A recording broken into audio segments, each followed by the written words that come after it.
नमस्कार। आज के इस खास विश्लेषण में आपका स्वागत है।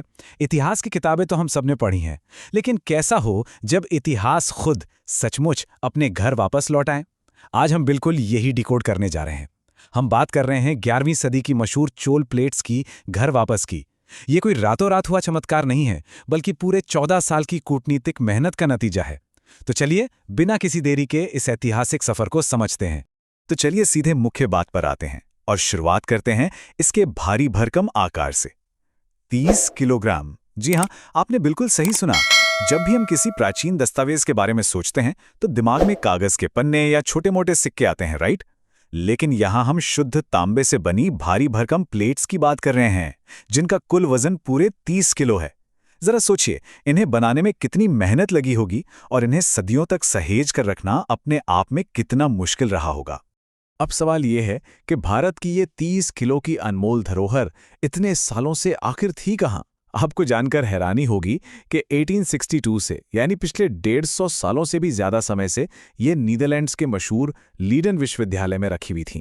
जरा कल्पना कीजिए, भारत से 300 साल से भी ज्यादा समय पहले ले जाई गई ये कलाकृति इतने लंबे अरसे तक एक विदेशी यूनिवर्सिटी की चारदीवारी के अंदर बंद थी, हमारी पहुंच से बिल्कुल दूर। इसीलिए आज इनकी वापसी इतनी अहम हो जाती है। तो आइए सबसे पहले बात करते हैं इस ऐतिहासिक कूटनीतिक हस्तांतरण की। कूटनीति के इतिहास में 16 मई 2026 की तारीख अब हमेशा के लिए दर्ज हो गई है। इसी दिन भारतीय प्रधानमंत्री की नीदरलैंड्स यात्रा के दौरान डच प्रधानमंत्री रॉब जितेन ने आधिकारिक तौर पर ये चोल प्लेट्स भारत को सौंप दी।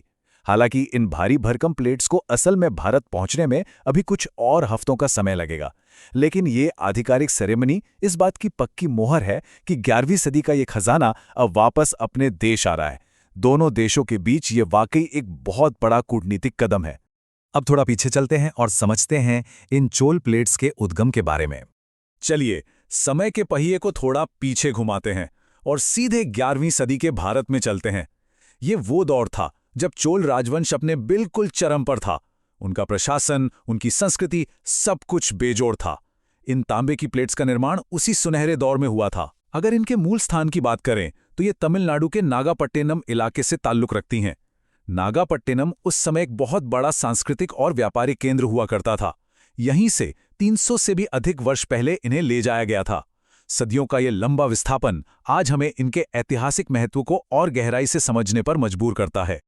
अब जो बात यहाँ सबसे ज्यादा दिलचस्प है वो ये है कि इन प्लेट्स में आखिर लिखा क्या है। एक तरफ तो ये चोल प्रशासन और उनके बेहतरीन पुरालेखों का बहुत अहम स्रोत हैं। इससे पता चलता है कि उनका प्रशासन कैसे काम करता था। लेकिन दूसरी तरफ जो बात इसे एकदम अलग और खास बनाती है वो है इसमें दर्ज बौद्ध तीर्थों और मठों के अधिकार। जरा सोचिए, 11वीं सदी के एक हिंदू चोल राजा के दस्तावेजों में बौद्ध संस्थानों के अधिकारों को इतने अच्छे से लिखकर सुरक्षित किया गया था। ये उस दौर की धार्मिक सहिष्णुता और एक बेहद सुलझी हुई प्रशासनिक व्यवस्था का बहुत बड़ा सबूत है। ये सिर्फ धातु के टुकड़े नहीं हैं, बल्कि अपने आप में इतिहास की पूरी किताब हैं। तो ये सब मुमकिन कैसे हुआ? आइए समझते हैं इस वापसी के मार्ग को। जैसा कि हमने पहले कहा, ये वापसी रातों रात नहीं हुई है। इसके पीछे पूरे 14 साल की लंबी और जटिल कूटनीतिक मेहनत है। इसकी औपचारिक शुरुआत तब हुई जब 2023 में भारतीय संस्कृति मंत्रालय ने इन्हें लौटाने का आधिकारिक अनुरोध किया। इसके बाद नीदरलैंड्स की औपनिवेशिक संग्रह समिति यानी कॉलोनियल कलेक्शंस कमेटी ने पूरे मामले की जांच की और अपनी सरकार को ये प्लेट्स वापस करने की स्पष्ट सलाह दी। और फिर इसी का नतीजा था 16 मई 2026 का वो आधिकारिक हस्तांतरण समारोह। ये एक पूरी तरह से व्यवस्थित और कानूनी कूटनीतिक प्रक्रिया का एक बेहतरीन उदाहरण है। तो यहाँ सबसे अहम बात जो हमें समझनी है वो है सांस्कृतिक बहाली। आखिर ये है क्या? सांस्कृतिक बहाली, या अंग्रेजी में कहें तो कल्चरल रेस्टिट्यूशन, इसका सीधा सा मतलब होता है सांस्कृतिक कलाकृतियों को उनके मूल देश वापस लौटाना। यानी जब कोई देश अपने अतीत की उन अहम धरोहरों को वापस पाता है जिन्हें किसी ऐतिहासिक वजह से विदेश ले जाया गया था, तो इस पूरी प्रक्रिया को सांस्कृतिक बहाली कहा जाता है। चोल प्लेट्स का वापस आना इसी बड़ी कूटनीतिक अवधारणा का एक बहुत ही शानदार और सफल उदाहरण है। लेकिन हाँ, ये सब कोई मनमाने तरीके से नहीं होता। इसके पीछे एक पूरा अंतर्राष्ट्रीय ढांचा काम करता है।